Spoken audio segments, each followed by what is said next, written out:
Hello there. My name is Eleanor, and I'm 70 years old. I've lived through 7 decades of joy, sorrow, triumph, and heartbreak.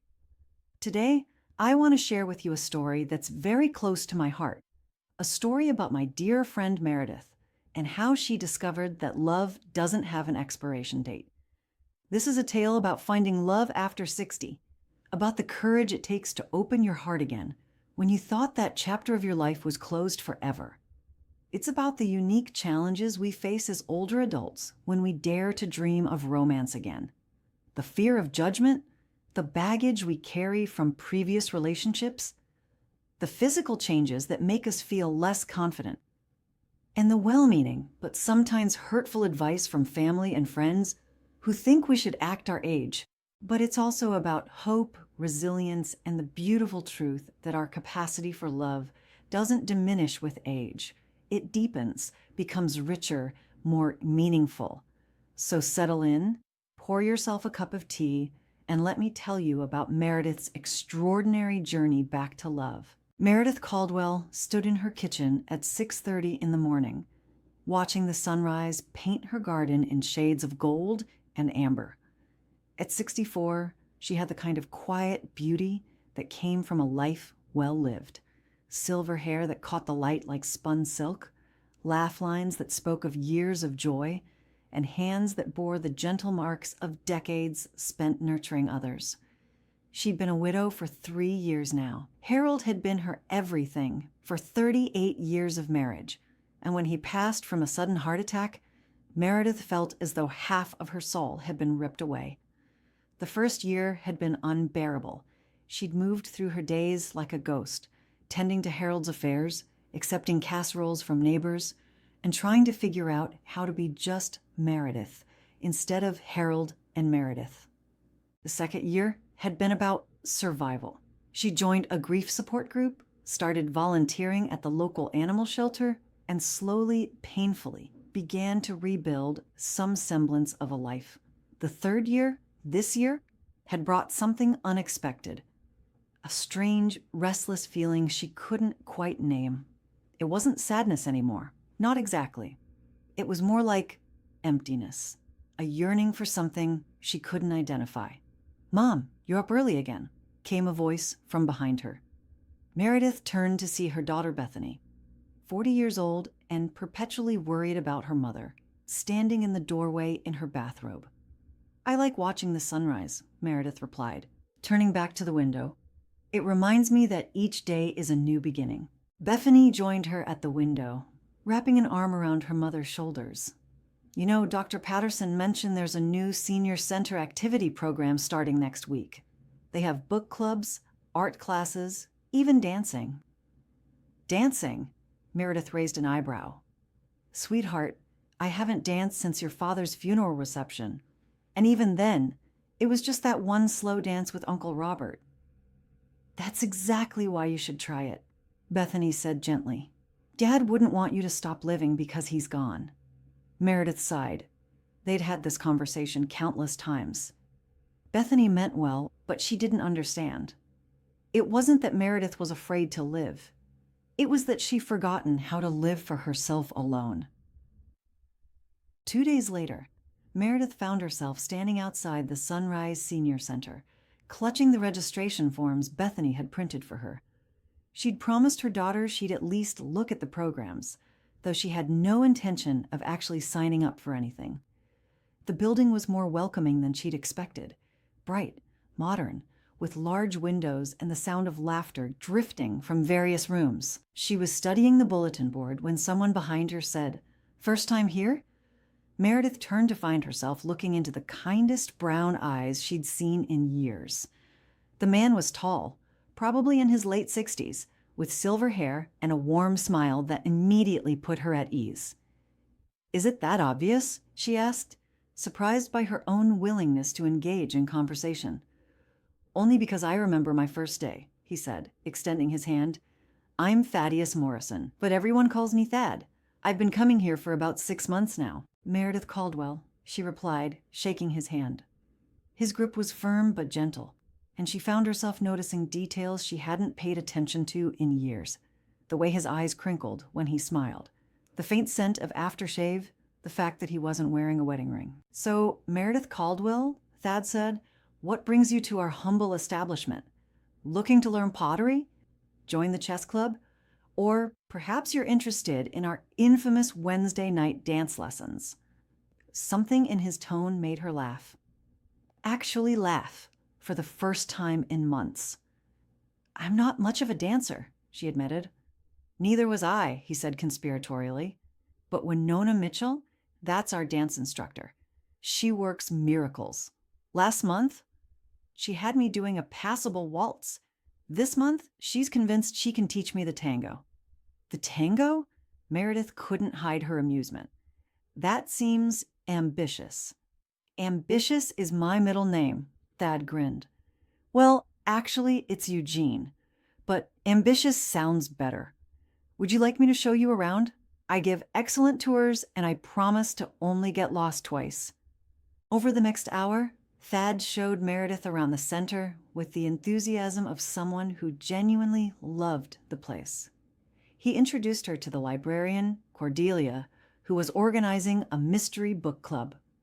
He showed her the art room, where Temperance was teaching watercolor painting to a group of women who seemed more interested in gossip than brushwork. They visited the game room, where several men were engaged in what appeared to be a very serious discussion about chess strategy.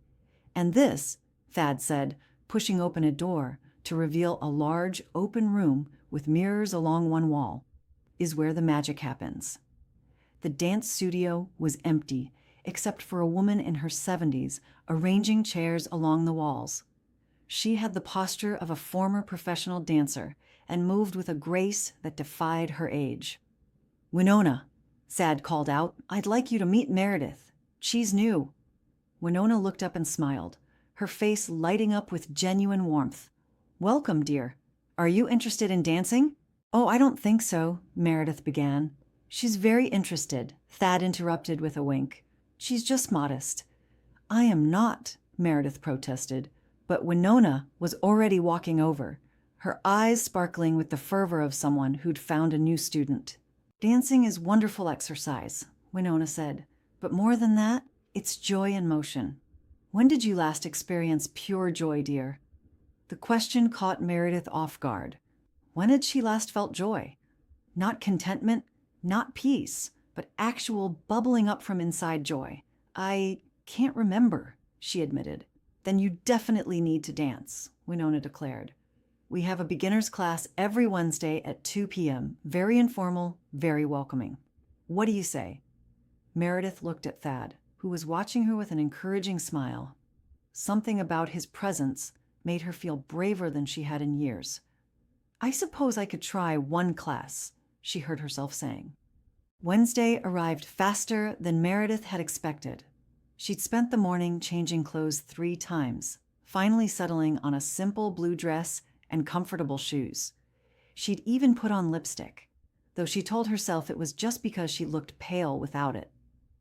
When she arrived at the dance studio, she found about 12 other people milling around, some her age, some older, some younger. Thad was there, wearing khakis and a button-down shirt, and he waved her over to where he was standing with another man. "Meredith, I'd like you to meet Barnaby," he said. "Barnaby, this is the Meredith I was telling you about." Barnaby, a distinguished man with a white mustache, took her hand and kissed it gallantly. "Enchanted, my dear. Thad's been singing your praises all week." "He has?" Meredith felt a flutter of something she hadn't experienced in years. Was it anticipation? "All right, everyone," Winona clapped her hands, calling the class to attention. "Today we're starting with the basics of the foxtrot. It's a wonderful dance for beginners because it's smooth, elegant, and forgiving of mistakes." As Winona demonstrated the basic steps, Meredith felt her anxiety rising. What was she doing here? She was a 64-year-old widow, not some teenager learning to dance for the first time. But then Thad appeared at her elbow. "May I have this dance?" he asked formally, offering his arm. "I'll probably step on your feet," she warned. "I have sturdy shoes," he replied, "and even sturdier feet." As the music began, a gentle, old-fashioned melody that reminded her of movies from her youth, Thad placed one hand on her waist and took her other hand in his. For a moment, Meredith forgot to breathe. It had been so long since a man had touched her, even in this innocent, formal way. "Just follow my lead," Thad said softly. "Slow, slow, quick, quick. Don't think about your feet. Just feel the music." At first, Meredith was rigid with self-consciousness, counting beats and watching her feet.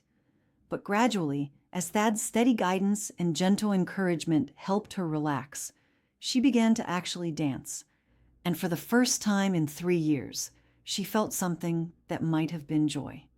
"There you go," Thad murmured as they moved together across the floor. "You're a natural." "I don't feel natural," Meredith admitted. "I feel terrified." "Terrified can be good," he said, his brown eyes twinkling. "Terrified means you're alive." Over the following weeks, Meredith found herself looking forward to Wednesdays with an anticipation she hadn't felt since she was a young woman. The dance class became the highlight of her week, and she began arriving earlier and staying later, often joining the group that went for coffee afterward at the little cafe across the street. Thad was always there, always ready with a joke or a story that made her laugh. She learned that he was a widower too. His wife, Patricia, had passed from cancer 2 years ago after 41 years of marriage. He'd been a high school English teacher, was father to 3 grown children, and had 4 grandchildren who visited him every other weekend. Teaching teenagers for 35 years either breaks you or makes you eternally optimistic, he told her one afternoon as they sat in the cafe. "I chose optimism." "I don't know how you do it," Meredith said, stirring sugar into her coffee. "Some days I feel like I'm drowning in loneliness." Dad reached across the table and briefly touched her hand. "I know exactly what you mean. The worst part isn't even missing Patricia. It's missing being part of a we. I catch myself saying, 'my wife and I,' in conversations, then having to correct myself. I plan activities for 2 people, buy groceries for 2 people. I wake up some mornings and forget, just for a moment, that I'm alone." "Yes," Meredith whispered, surprised by how much his understanding meant to her. "Exactly. But then," Thad continued, his voice growing stronger, "I remember that being alone doesn't have to mean being lonely. Patricia used to say that love doesn't die when someone passes away. It just changes form. Maybe she sent you to remind me of that." Meredith felt tears prick at her eyes. "That's a beautiful way to think about it." "Patricia was a beautiful person," Dad said simply. "I have a feeling Harold was too." It was Barnaby who finally pushed things along. After their 5th Wednesday class, as the group was preparing to head to the cafe, he announced loudly, "Thad, for heaven's sake, ask the woman to dinner. The rest of us are getting tired of watching you 2 dance around your feelings as much as you dance around the floor." Meredith felt her cheeks burn with embarrassment, but when she looked at Thad, he was grinning. "Well," he said, "I was trying to be subtle, but apparently subtlety isn't my strong suit. Meredith, would you have dinner with me? Somewhere that isn't the Senior Center Cafe." Meredith hesitated, suddenly afraid. A dinner date felt so official, so loaded with implications. "I don't know if I'm ready for that." "Ready for what?" Thad asked gently. "Ready to eat food in a different location with a friend?" "You know it's more than that," she said quietly. "Maybe it is," he acknowledged. "But maybe it doesn't have to be scary. Maybe it could just be nice." That evening, Meredith called Bethany. "A date?" Her daughter's voice rose an octave. "Mom, that's wonderful. I'm so happy for you." "It's not a date," Meredith protested. "It's just dinner. With a man you've been spending time with, who you clearly like, who asked you out." "Mom, that's a date." "It feels wrong," Meredith admitted. "Like I'm betraying your father's memory." There was a long pause before Bethany spoke again, her voice soft. "Mom, Dad loved you for 38 years. Don't you think he'd want you to be happy? But what if I'm too old for this? What if I've forgotten how to be romantic? What if he expects things I'm not ready for?" "Mom," Bethany said firmly, "you're 64, not 94. And from what you've told me about Thad, he sounds like a gentleman. Just go to dinner. See what happens. You don't have to decide anything beyond that." Saturday evening found Meredith standing in front of her closet for the third time, trying to decide what to wear. She'd finally settled on a burgundy dress that Harold had always said brought out her eyes, then immediately changed into a navy blue outfit because the burgundy felt too much like she was trying to be young again. Thad picked her up at 7 o'clock sharp, arriving with a small bouquet of yellow roses. "My grandmother always said yellow roses were for friendship," he said as he handed them to her. "I thought that was appropriate." Meredith was touched by his thoughtfulness and by his understanding that she might need to take things slowly. He took her to a small Italian restaurant she'd never been to before, a cozy place with soft lighting and music that was loud enough to create atmosphere, but quiet enough for conversation. "I have a confession," Thad said after they'd ordered. "I'm nervous." "You're nervous?" Meredith laughed. "I've changed clothes 6 times and still feel like I'm pretending to be someone I'm not." "Who are you pretending to be?" "Someone who goes on dates," she said. "Someone who knows how to flirt and be charming and, I don't know, feminine." "Meredith," Thad said seriously, "you are the most naturally feminine woman I've met in years. You don't need to pretend to be anything. You're lovely exactly as you are." The compliment made her blush like a schoolgirl. When was the last time someone had called her lovely? Over dinner, they talked about everything and nothing: their children, their careers, books they'd read, places they'd traveled. Meredith found herself sharing things she hadn't talked about in years. Dreams she'd had as a young woman that she'd put aside to raise her family. "I always wanted to learn to paint," she confided as they shared tiramisu for dessert. "Not anything serious, just watercolors, landscapes, maybe some still lifes." "So why don't you?" Thad asked. "At my age, it seems silly." "Meredith," he said, leaning forward, "let me tell you something I learned after Patricia died. Life is shorter than we think, even when we live to be very old. Every day we don't do something we want to do is a day we can't get back. Take the painting class at the center. Start tomorrow if you want to." "It's not that simple," she protested. "I have responsibilities and you've been taking care of everyone else for so long that you've forgotten how to take care of your own dreams," he finished gently. "I recognize the pattern because I did the same thing." "What changed your mind?" "You did," he said simply. "Meeting you reminded me that it's okay to want things for myself again. It's okay to feel, alive." When Meredith told her son Marcus about Thad during their weekly phone call, his reaction was less enthusiastic than Bethany's had been. "Mom, are you sure about this?" he asked, his voice tight with concern. "I mean, you barely know this guy. What if he's after your money? What if he's some kind of predator who targets lonely widows?" "Marcus!" Meredith was shocked by his suspicion. "He's a lovely man. He was a teacher for 35 years. He has children and grandchildren." "That's what he tells you," Marcus interrupted. "Mom, I love you and I don't want to see you get hurt. Maybe you should slow this down. Do a background check or something." "A background check?" Meredith couldn't believe what she was hearing. "He's not a criminal, Marcus. He's a friend. A friend who's asking you out on dates and buying you flowers," Marcus said skeptically. "Mom, you're vulnerable right now. Dad hasn't been gone that long. And your father has been gone for 3 years, Meredith said firmly.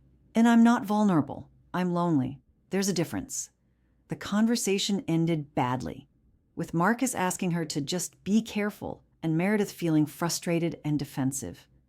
She hadn't expected her children to be anything but happy for her if she found companionship again. That evening, Bethany called. "Marcus told me about your conversation," she said without preamble. "I told him he's being an idiot." "He's worried about me," Meredith said, though she was still hurt. "He's being selfish," Bethany corrected. "He wants to keep you frozen in time as Dad's widow because it's easier for him than accepting that you're a woman with your own needs and desires. Don't let his fears keep you from being happy, Mom." "What if he's right, though? What if I am being foolish?" "Then you're being foolish in the service of your own happiness," Bethany said. "And that's your right." Despite her son's concerns, Meredith continued seeing Thad. They went to movies, took long walks in the park, visited museums, and attended concerts. Slowly, she began to remember who she was beyond being Harold's wife and Marcus and Bethany's mother. One afternoon, as they sat on a bench by the lake feeding ducks, Thad asked, "What are you thinking about? You look very serious." "I was thinking about how different this is from when I was young," Meredith admitted. "When Harold and I were dating, everything felt so urgent, so passionate. I was always wondering if he was going to call, if he liked me as much as I liked him, when he was going to kiss me. This feels more peaceful," Thad suggested. "Yes, but also more real somehow. When I was 25, I was so busy trying to be the person I thought he wanted that I'm not sure I was ever really myself. With you, I feel like I can just be me." "I know exactly what you mean," Thad said. "At our age, we've learned that pretending to be someone else is exhausting. And we've learned that love isn't just about passion. It's about companionship, understanding, shared laughter."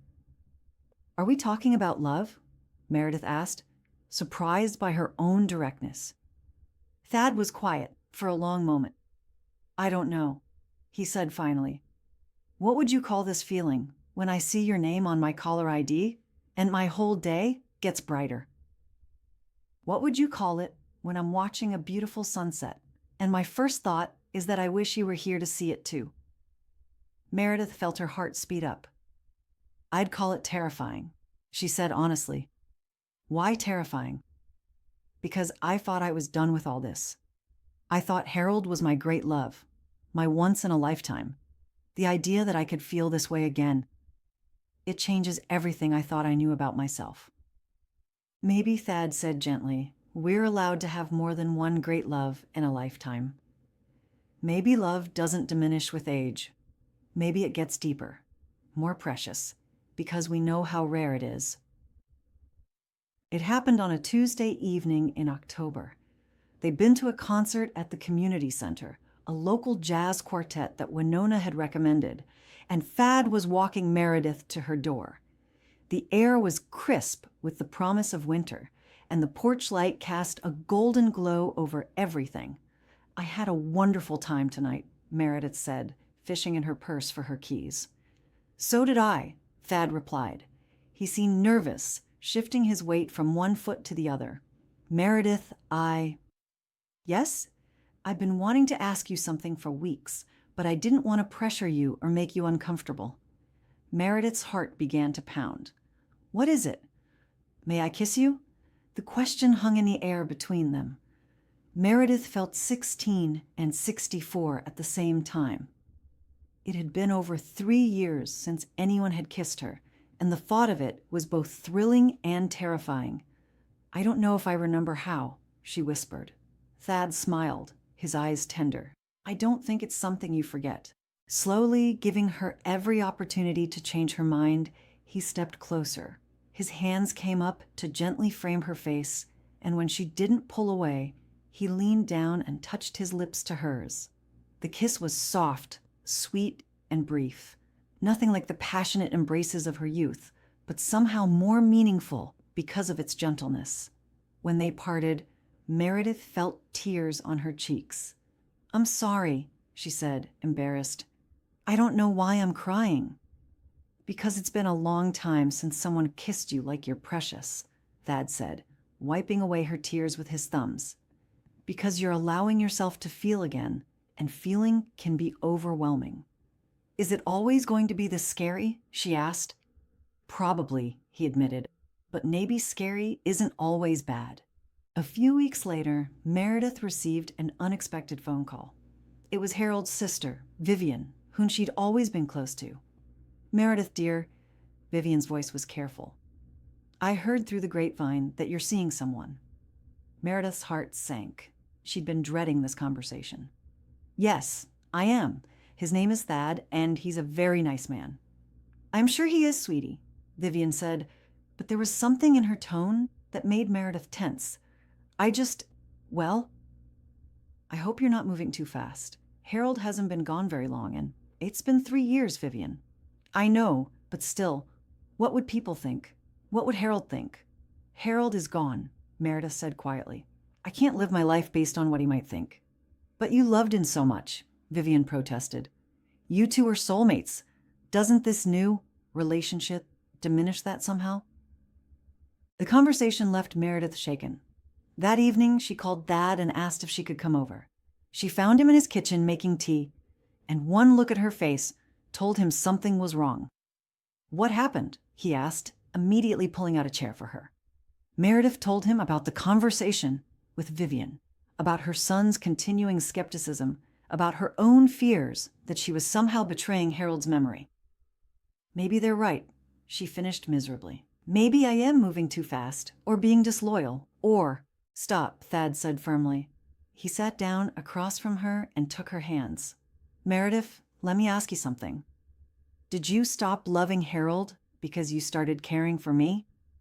Of course not, she said immediately. Harold will always be part of me. What we had was beautiful and real and this is also beautiful and real, Thad interrupted. Different, but real. The heart doesn't have a limited capacity for love, Meredith. It expands to hold all the love we're brave enough to feel. But what does people think? What if they do? He asked. Are you living your life for other people's approval or for your own happiness? It was a question that kept Meredith awake that night, staring at the ceiling and thinking about all the ways she'd let other people's expectations shape her choices over the years. 3 months into their relationship, Meredith and Thad reached another milestone. They'd been watching a movie at his house when a sudden thunderstorm knocked out the power in his neighborhood. The rain was coming down in torrents, and the wind was strong enough to make driving dangerous. You should stay here tonight, Thad said, looking out at the weather. I have a guest room, and it's not safe to drive in this. Meredith felt a flutter of nervousness. They hadn't spent the night under the same roof yet, and she wasn't sure what the expectations were, or what she wanted them to be. Are you sure? She asked. Of course I'm sure, Thad said. I'll get you some extra blankets, and I think Patricia left some nightgowns in the guest room dresser that might fit you. A mention of Patricia made Meredith suddenly aware of where she was, in Patricia's house, about to sleep in Patricia's guest bed, possibly wearing Patricia's nightgown. It felt strange, but not wrong exactly. More like being welcomed into a family. Thad showed her to the guest room, which was decorated in soft blues and yellows. On the dresser was a photograph of Patricia, a lovely woman with kind eyes and a warm smile. She's beautiful, Meredith said. She was, Thad agreed. And she would have liked you very much. You're both givers, both nurturers, both stronger than you realize. That night, Meredith lay in the unfamiliar bed, listening to the storm outside and thinking about the strangeness of life. 6 months ago, she'd been certain her romantic life was over. Now she was falling asleep in the home of a man who made her laugh, who challenged her to try new things, who looked at her like she was still beautiful. Around midnight, she heard a soft knock on her door. Meredith? Thad's voice was quiet. Are you awake? I made some hot cocoa. Thought you might like some. She opened the door to find him standing there with 2 steaming mugs, wearing pajamas and a robe. His hair was tousled, and he looked younger somehow in the dim hallway light. Thank you, she said, taking the mug. I couldn't sleep. Neither could I, he admitted. Mind if I sit with you for a while? They sat on the edge of the bed, drinking cocoa and talking quietly about everything and nothing. It was intimate in a way that had nothing to do with sex and everything to do with trust. The trust to be seen without makeup and defenses, to share midnight thoughts and vulnerable moments. Thad, Meredith said eventually, I need to tell you something. I'm scared. Of what? Of this. Of us. Of how much I'm starting to need you. She set down her empty mug and turned to face him. I spent 3 years learning how to be alone, how to be independent, and now I find myself looking forward to your calls, planning my days around seeing you, feeling lonely when you're not around. What if something happens to you? What if this doesn't work out? I don't think I could survive losing someone I love again. Thad set down his own mug and took her hands. Meredith, I can't promise you that nothing will happen to me, or that this will work out perfectly. At our age, we both know that life doesn't come with guarantees. But I can promise you this: whatever time we have together, whether it's months or years or decades, it will be worth the risk. How can you be so sure? Because the alternative is living half a life out of fear. And we've both done enough of that. The first real test of their relationship came during the holidays. Both of their families would be in town, and the question arose, were they ready to introduce each other as more than friends? I'd like you to meet my children, Thad said one afternoon as they walked through the park. But only if you're comfortable with that. Meredith thought about it. What would you tell them about me? The truth, that you're someone very special to me, that you make me happy, that I hope they'll welcome you into the family. Into the family? The phrase made Meredith's heart skip. Is that what we're talking about? Family? Thad stopped walking and turned to face her. Meredith, I love you. I probably fell in love with you during that first dance class, but it's taken me this long to be brave enough to say it. You don't have to say it back. I know this is all complicated and scary, but I needed you to know. Thad, Meredith felt tears spring to her eyes. I love you too.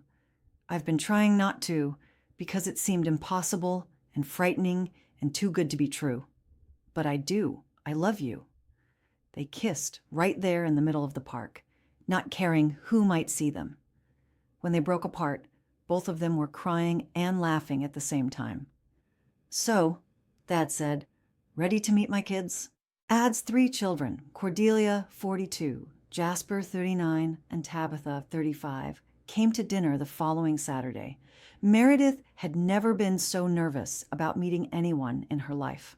She'd changed clothes 4 times and arrived with homemade apple pie and a stomach full of butterflies. The evening started awkwardly. Cordelia was polite but distant, clearly protective of her father. Jasper asked pointed questions about Meredith's intentions that made everyone uncomfortable. Only Tabitha seemed genuinely welcoming, asking about Meredith's interests and sharing stories about her children. But gradually, as the wine flowed and conversation turned to more neutral topics, the tension began to ease. Meredith found herself talking about her volunteer work at the animal shelter, which led to stories about the various cats and dogs she'd helped place in homes. Soon she had all 3 of Thad's children laughing at her tale of a particularly stubborn bulldog named Napoleon, who'd refused to walk on a leash until she discovered he would only move if someone sang to him. Dad never told us you were funny, Tabitha said, grinning. Your father brings out the best in me, Meredith replied, smiling at Thad. After dinner, as they were clearing the dishes, Cordelia pulled Meredith aside. I owe you an apology, she said quietly. I was prepared to dislike you. Why? Meredith asked. Because I thought anyone Dad dated would be trying to replace Mom, or would make him forget about her. But watching you 2 together, you're not trying to erase his past. You're just adding to his future. Your mother will always be part of your father's life, Meredith assured her. I would never want to change that. I can see that, Cordelia said, and I can see how happy you make him. He's been so lonely since Mom died. Even when he was trying to put on a brave face for us, I could see it. But tonight he looks like himself again. A few weeks later, Thad's 4 grandchildren came for their regular visit. Meredith was terrified. What did she know about children? Her own were adults now, and she'd never been the kind of grandmother who got to babysit regularly since Marcus lived across the country and Bethany was still single. But children, it turned out, were much easier than adults. 8-year-old Ezra immediately challenged her to a video game competition. 6-year-old Ophelia wanted to show her every single one of her dolls and their elaborate backstories. 4-year-old twins, Persephone and Ptolemy, just wanted someone to read them stories and push them on the swings. Grandpa Thad, Ophelia announced after Meredith had listened patiently to the saga of Princess Sparkle and her quest to save the kingdom of glitter. I like your girlfriend. She's a good listener. She's not my girlfriend, Thad corrected gently. She's my lady friend. What's the difference? Ezra asked, looking up from his game. Well, Thad said, glancing at Meredith with twinkling eyes, a girlfriend is what you have when you're young. A lady friend is what you have when you're old enough to appreciate good conversation, shared interests, and someone who laughs at your jokes even when they're not funny. Do you love her? Persephone asked with the blunt curiosity of a 4-year-old. Yes, Thad said simply. I do. Does she love you back? I do, Meredith answered, surprising herself with how easily the words came. Then you should get married, Ptolemy declared with the absolute certainty that only small children possess. That's what people do when they love each other. It's more complicated than that when you're grown up, Meredith explained. Why? All 4 children asked in unison.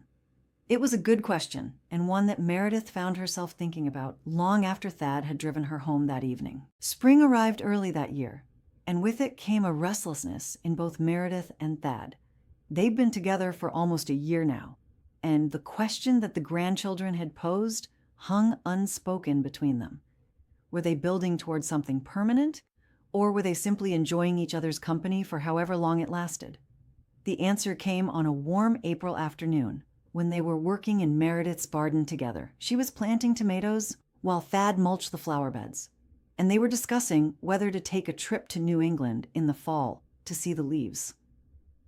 We should book something soon if we're going, Meredith said, patting soil around a seedling. The good hotels fill up early. Meredith, Thad said suddenly, stopping his work and turning to face her. I have something to ask you. Something in his tone made her look up. He was standing there, with mulch on his hands and dirt on his knees, looking more nervous than she'd ever seen him. What is it? I love you, he said. I love the way you hum when you're cooking. I love how you worry about every stray animal at the shelter, like they're your own. I love that you cry at sappy commercials and that you always save the best bite of dessert for last. I love that you make me feel like I'm 30 years old and wise enough to appreciate being 70 at the same time. Meredith's heart began to pound. Thad, I know we're not kids anymore, he continued, his words coming faster now. I know people think we should just be grateful for companionship at our age, but I want more than that. I want to wake up next to you every morning. I want to fight with you about what to watch on television and whose turn it is to take out the garbage. I want to grow old with you, older than we already are. I want to be your husband. He reached into his pocket and pulled out a small velvet box. Meredith Caldwell, will you marry me? A garden spun around her. Marriage. She hadn't even considered it as a real possibility. At their age, wasn't living together enough? But as she looked at Thad, kneeling in the dirt among her tomato plants with hope and fear warring in his eyes, she realized that she wanted it all too. Yes, she whispered. Then louder, yes, the ring was perfect. Not the flashy diamond of her youth, but an elegant sapphire surrounded by smaller diamonds that caught the afternoon light beautifully. It was my grandmother's, Thad explained as he slipped it onto her finger. She always said it should go to the woman who made me believe in forever again. Planning a wedding at 64 turned out to be both easier and more complicated than Meredith had expected. Easier because they knew exactly what they wanted. A small, intimate ceremony with just family and close friends. More complicated because their families had very strong opinions about what was appropriate for a couple their age. Mom, you can't wear white, Bethany said during one of their planning sessions.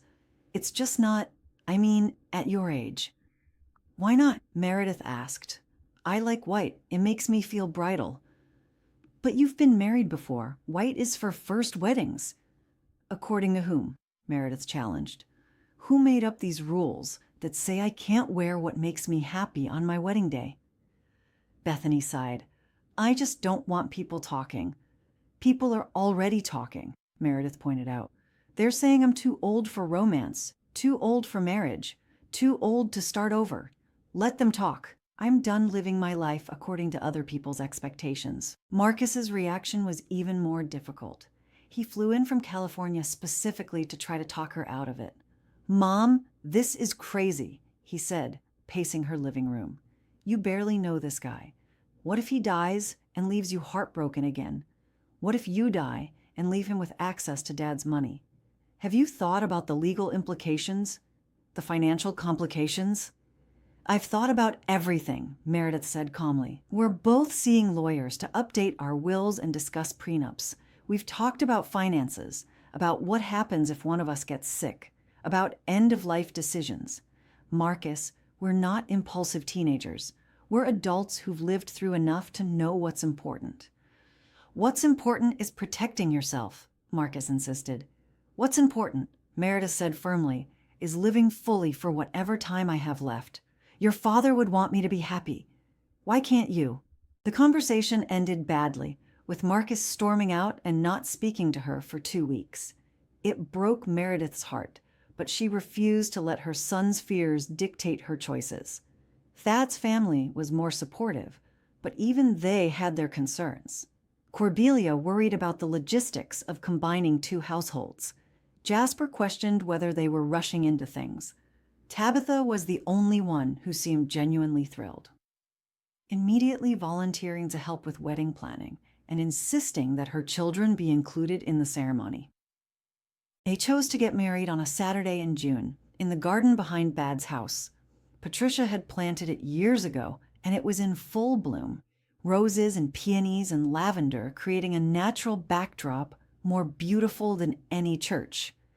Meredith had chosen a simple cream-colored dress that fell to her knees, with 3/4 sleeves and a modest neckline. She wore the sapphire engagement ring and a string of pearls that had belonged to her mother. Her silver hair was styled in a soft updo, with small white roses tucked behind one ear. "You look beautiful, Mom," Bethany said, tears in her eyes as she helped with the final touches. She'd come around completely once she saw how radiant her mother looked. "I feel beautiful," Meredith admitted. "I feel like myself again, maybe for the first time in years." Marcus had surprised everyone by flying back for the wedding, though he was still clearly uncomfortable with the whole situation. He walked her down the short aisle between the folding chairs they'd set up for their 30 guests, his jaw tight but his arms steady. "I still think you're crazy," he whispered as they reached the makeshift altar where Thad stood waiting with the minister. "But I love you, and I want you to be happy." "Thank you," Meredith whispered back, squeezing his arm.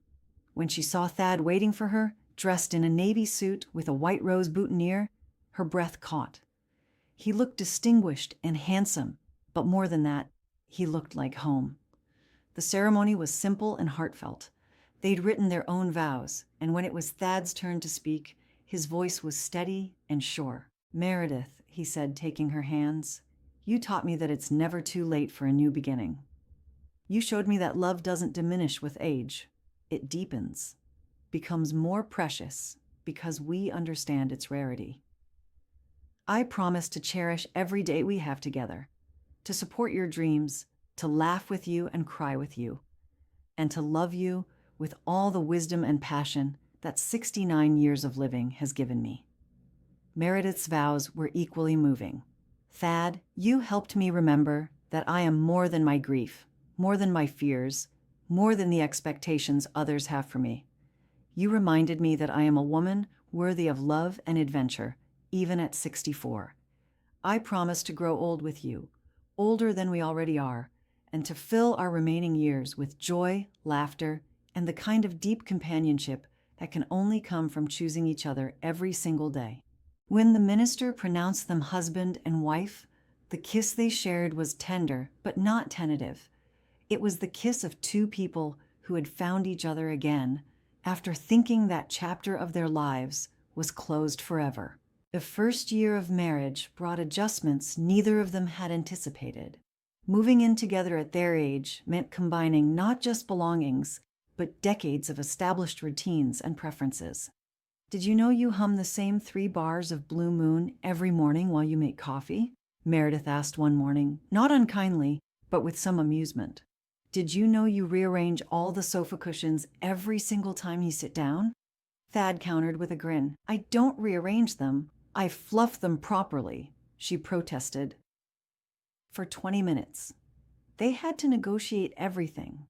Whose doctor to use, which church to attend, how to divide household chores, where to spend holidays. Some discussions were easy. Others led to their first real fights. Their first serious argument came 3 months into the marriage over something as mundane as the thermostat. Thad liked the house cool. Meredith was always cold. After a week of passive-aggressive temperature adjustments, they finally had it out. I lived alone for 2 years and managed the thermostat just fine, Thad said, his voice tight with frustration. And I lived alone for 3 years and was perfectly comfortable, Meredith shot back.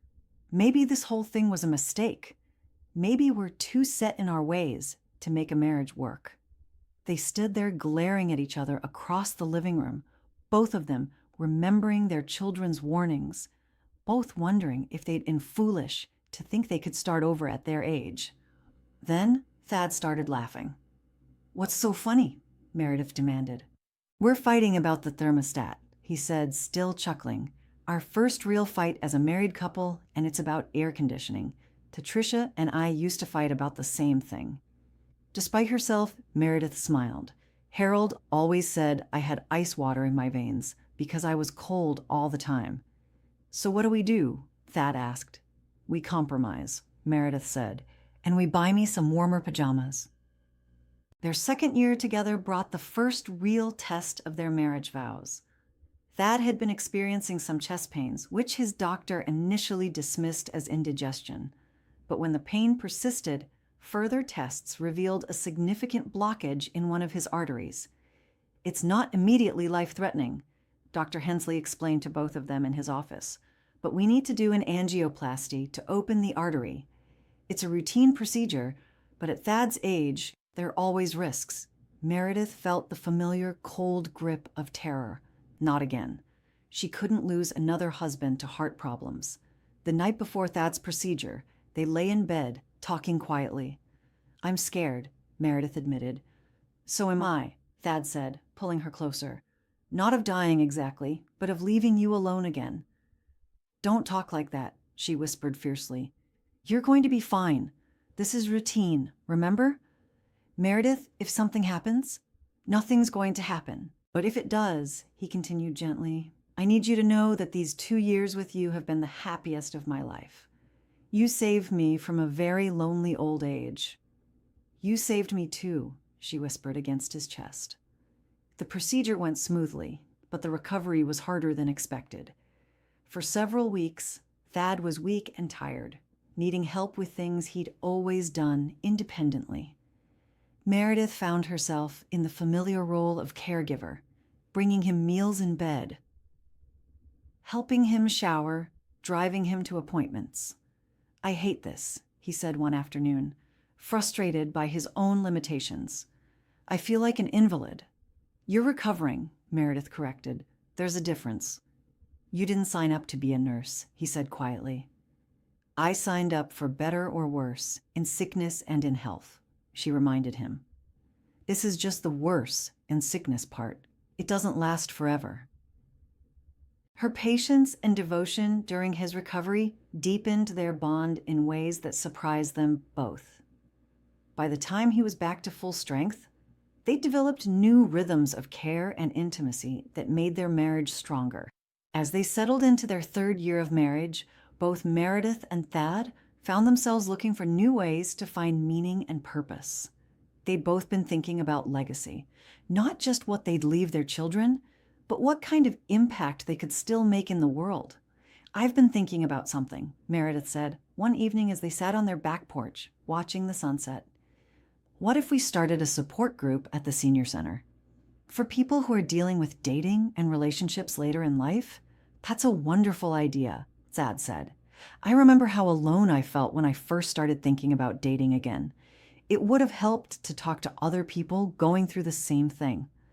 They approached Winona with their idea, and she was immediately enthusiastic. Oh, that's perfect, she exclaimed. You two are living proof that love doesn't end at 60. You could help so many people. They started small, with just a handful of people meeting once a week in one of the center's smaller rooms. But word spread quickly, and soon they had a waiting list. The group became a place where widows and widowers could talk about the guilt they felt about dating again, where divorced people could work through their fears of trusting someone new, where people could share practical advice about everything from online dating to introducing new partners to grown children. The thing about loving again later in life, Meredith told the group one evening, is that you have to be brave in ways you never expected. You have to be brave enough to be vulnerable again, brave enough to risk loss again, brave enough to disappoint people who think you should act your age. But the reward, Thad added, is a love that's deeper and more conscious than what you might have had when you were young, because you know how precious it is. One of the unexpected joys of their marriage was the way their families began to blend. Thad's grandchildren started calling Meredith Grandma Mary, while Bethany, who had finally gotten married and was trying to have children, began to think of Thad as a father figure. When Bethany miscarried her first pregnancy, it was Thad who sat with her in the hospital waiting room while Meredith was getting tested as a potential blood donor. "I know I was resistant to this whole thing at first," Bethany told him tearfully. "But I'm so glad Mom found you. She's happier than I've seen her since Dad died." "She makes me happy too," Thad said simply, "and you're both stuck with me now." Marcus took longer to come around, but even he gradually began to see the positive changes in his mother. During one of his rare visits, he pulled Thad aside. "I owe you an apology," he said awkwardly. "I thought you were taking advantage of her somehow, but she's more herself than she's been in years, stronger, happier." "Your mother is a remarkable woman," Thad replied. "I'm the lucky one. Just take care of her, okay? She's been through enough loss." "I plan to take care of her for as long as I'm able," Thad promised. "And I hope she'll take care of me too." With their children's blessing and their own health relatively stable, Meredith and Thad began to travel. They took the New England fall foliage trip they'd talked about before their engagement, staying in charming bed and breakfasts and hiking gentle trails to see the changing leaves. "I can't believe I waited so long to see this," Meredith marveled as they stood on a hillside, overlooking a valley painted in reds and golds. "Sometimes the best things are worth waiting for," Thad said, wrapping his arms around her from behind. They went to Ireland the following spring, renting a car and driving through the countryside, stopping at tiny villages and ancient castles. Meredith finally took up painting, carrying a small watercolor set with her and creating simple landscapes of the places they visited. "You're really good at this," Thad said, watching her paint a scene of sheep grazing in a green field. "I'm really happy," she corrected. "That makes everything easier. ... Their travels weren't always smooth. Thad's arthritis acted up during a walking tour of Rome, and Meredith had a bout of food poisoning in Mexico that left them both wondering if they were too old for adventure. But even the difficult moments became part of their shared story, proof that they could handle whatever life threw at them. As they approached their 5th wedding anniversary, both Meredith and Thad found themselves frequently asked for advice by other couples, both those their age who were navigating late-life romance and younger couples who were curious about the secret to a happy marriage. "The secret," Meredith would tell people, "is that there is no secret. There's just the daily choice to show up for each other, to be kind even when you're frustrated, to remember that you're on the same team even when you're arguing, and to not take yourselves too seriously," Thad would add. "We laugh every single day, sometimes at each other, sometimes at ourselves, sometimes just at the absurdity of life. Laughter is the best medicine for almost everything." They were often asked about the differences between love when you're young and love when you're older. "When I was young," Meredith reflected, "love felt desperate and all-consuming. I needed Harold to complete me, to validate me, to be everything to me. With Thad, love feels peaceful. Not less passionate, but more secure. I don't need him to complete me. I'm already complete. I choose to share my completeness with him, and he chooses to share his with me. Young love is about becoming, Thad would say. Older love is about being. We know who we are now. We're not trying to change each other or fix each other or turn each other into someone different. We're just enjoying who we are together. When Bethany finally succeeded in getting pregnant again, Meredith and Thad were among the first to know. The pregnancy was difficult. Bethany was on bed rest for the final 3 months, and both Meredith and her husband David relied heavily on Meredith and Thad for support.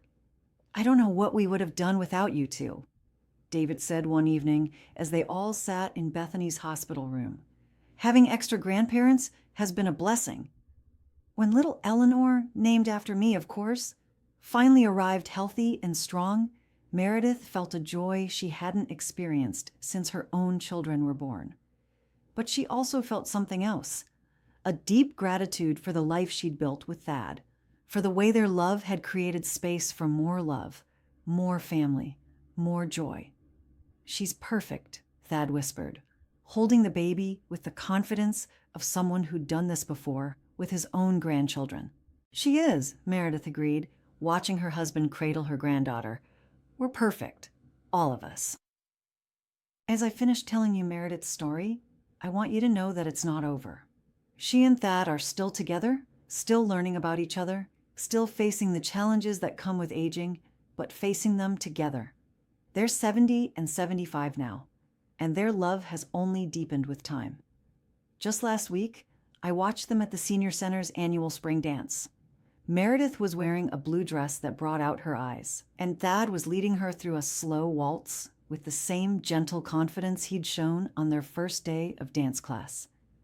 Other couples on the floor, some married for 50 years, some newly together, like Meredith and Thad had once been, looked at them with admiration. "How do they make it look so easy?" I heard one woman ask her friend. "Experience," her friend replied. "They know what matters." And that, I think, is the lesson of Meredith's story. Love after 60 isn't about recapturing youth or pretending that age doesn't matter. It's about understanding that love evolves, that it can be different in our later years and still be profound. It's about having the courage to remain open to new experiences, new connections, new joy, even when life has taught us that everything we love can be taken away. If you're listening to this story and wondering if it's too late for your own second chance at love, let me tell you what Meredith would tell you. It's never too late to choose happiness. It's never too late to take a chance on someone who makes you laugh. It's never too late to believe that your best days might still be ahead of you. The heart doesn't know how old you are. It only knows how to love, how to hope, how to take the risk of caring again. And sometimes, if you're very brave and very lucky, that risk pays off in ways you never imagined possible. Love after 60 isn't a consolation prize. It's not settling for less than you had when you were young. It's a graduation to a deeper understanding of what love really means, to a more conscious choice to build something beautiful with another person, to the wisdom that comes from having lived long enough to know what truly matters. Meredith often says that Harold taught her about first love, passionate, all-consuming, the love that shapes who you become. Thad taught her about chosen love, deliberate, wise, the love that celebrates who you are. Both kinds of love are precious. Both kinds of love are real. And if you're fortunate enough to experience both in one lifetime, well, that's not just lucky. That's miraculous. So whatever your age, whatever your circumstances, whatever losses you've endured or fears you carry, remember Meredith's story. Remember that love doesn't end at any particular birthday. Remember that it's never too late for a new beginning. Remember that your heart, weathered though it may be, still has room for wonder. And maybe, just maybe, put on your dancing shoes. You never know who might be waiting the waltz with you.